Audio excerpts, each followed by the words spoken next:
Bonjour à toutes et à tous, j'espère que vous allez bien. Bienvenue dans cette 6ème vidéo représentation de toutes mes figurines pop Marvel Studios. Aujourd'hui, on ne traite que de 2 films, dont un dont je n'ai qu'une seule figurine pop.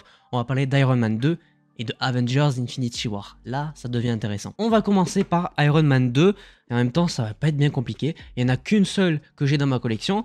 Et en même temps, c'est la seule qui est disponible depuis la sortie du film. En plus, c'est une figurine pop qui est sortie assez tardivement. On est sur la numéro 905, comme vous pouvez le voir juste ici. Bon, là, vous vous dites où est-ce qu'est passée la figurine pop? Bah, c'est normal, moi, je l'ai dans ma main parce que je la sors de la boîte, celle-ci. Vous avez le petit design juste derrière que vous pouvez voir bien comme il faut. Le nom de la figurine pop, c'est Iron Man with Gantry. Vous savez, c'est son truc qui lui permet de mettre et de retirer l'armure quand il vient et sort de chez lui. Et voici là donc la figurine pop hors de sa boîte. Ça fait partie des rares figurines pop que je sors parce que je la mets dans l'étagère qui est juste derrière moi. Figurine pop très stylée, qu'il me fallait absolument parce que c'est la seule du film que je l'ai eu pour un prix très bas et je suis très content. C'est mon personnage de fiction préféré et sur les 3 films qu'il y a très peu de figurines pop. Notamment le premier où c'est un scandale. Pour rester du côté du personnage de Iron Man, mais cette fois-ci du côté de Avengers Infinity War, là j'en ai 9 à vous présenter, dont 2 sur le personnage de Iron Man comme je viens de le dire.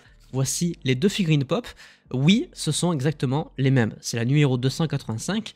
Mais rassurez-vous, je n'ai pas acheté 2 fois la même figurine pop, ça serait complètement débile de ma part. Il y a une différence, et la différence se voit à la couleur, puisqu'évidemment, celle-ci, c'est la figurine pop de base, donc avec le coloris et le même truc que sur le côté. Mais celle-ci, comme vous le voyez, est complètement rouge, tout simplement parce que c'est une Chrome Red Edition. Il faut savoir qu'il y a aussi une version Gold Chromé Edition, je pense justement en rapport avec ces 2 couleurs-là qui composent l'armure de Iron Man. Donc non, je n'ai pas acheté 2 fois la même figurine pop. Ensuite, dans ce film-là, j'ai évidemment acheté, dans un premier temps, la figurine pop de Thor. C'est l'une des premières que j'ai eu dans ma collection, c'est du très vieux. Celle-ci n'est pas exceptionnelle, mais j'avoue que le côté costume noir avec la hache, ça la rend stylée, mais sans plus. Là, pareil pour Black Widow, c'est une version très classique du personnage, si ce n'est que c'est la seule version blonde qui je crois existe, donc c'est un truc assez rare en soi. Malheureusement la boîte est un petit peu abîmée, c'est l'une des pop les plus abîmées de ma collection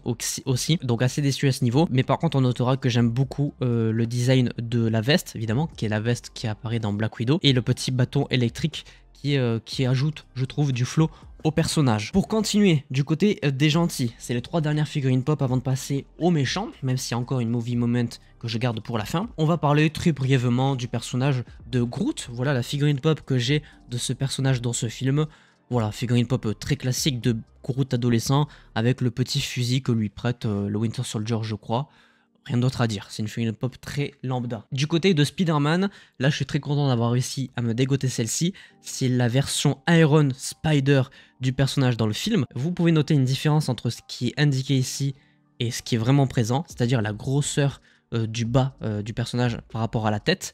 On est vraiment sur un truc un petit peu plus fin ici, mais ça je l'avais expliqué à l'époque, c'est que sur les vieux modèles, souvent ils aimaient bien grossir le dessin alors que la figurine ne l'était pas vraiment. Ce qui me rassure en soi parce que je préfère largement la version qu'il y a dans la petite boîte. Mais hormis ça, c'est pas la figurine pop la plus sensationnelle, même si je la trouve au niveau des couleurs très stylée. Avant de parler de Thanos évidemment, parce que c'est le grand méchant de ce film et de cette saga, parlons une dernière fois de Iron Man avec l'une des Funko Pop que j'aime le plus du personnage.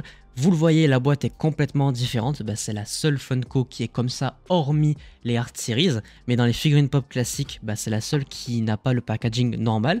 Vous le voyez également ici, il y a un petit trou avec une flèche qui indique quelque chose, c'est tout simplement pour indiquer que c'est une figurine pop light up, c'est-à-dire qu'il y a un petit bouton, et si on appuie dessus, voilà, vous le voyez, la figurine pop a de la couleur qui se rajoute sur du coup les yeux, le réacteur arc et l'arme qu'il utilise. Ouais, c'est clairement un bon petit kiff de fan de figurines pop. Je la trouve trop stylée. Voilà, c'est une de mes préférées, je suis trop content de l'avoir. C'est une des plus belles figurines pop de Iron Man que j'ai. Bon, maintenant évidemment parlons du méchant, parlons de Thanos. C'est la seule figurine pop du film que j'ai en mode classique. C'est celle-ci, avec une posture assez normale, sauf qu'il a quand même le gant de l'infini avec les 6 pierres de l'infini. On a bien vérifié, elles sont toutes présentes. Vous l'apercevez, il y a bien les 6 pierres d'infini sur le petit gant. Pareil, sur ce film, il y a encore quelques figurines pop qui me manquent, notamment celle de Captain America, celle du Hulkbuster, les 4 de l'Ordre Noir, les enfants de Thanos, et je crois 2-3 autres, je crois une action pose de Captain ou des trucs comme ça. Mais autant vous dire que ça ne pourra pas battre la figurine pop que je trouve la plus stylée de ce programme, c'est celle-ci, et ça fait déjà presque 3 ans que je l'ai.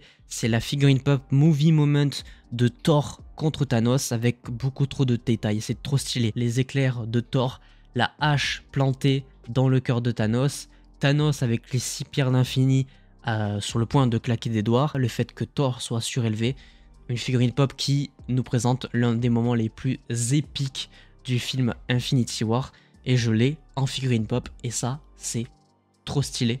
C'est une de mes préférées. Et malheureusement, on arrive déjà à la fin, parce que c'est tout ce que j'ai sur Infinity War. J'aimerais en avoir beaucoup plus, mais c'est un petit peu compliqué de les avoir. Moi, je vous donne rendez-vous dans 2 semaines pour la 7e vidéo présentation. J'espère que celle-ci vous aura plu. N'hésitez pas à laisser un petit pouce bleu si c'est le cas, à vous abonner, à activer la cloche pour ne pas manquer les prochaines vidéos. Et sur ce, portez-vous bien. C'était votre Captain. À la prochaine.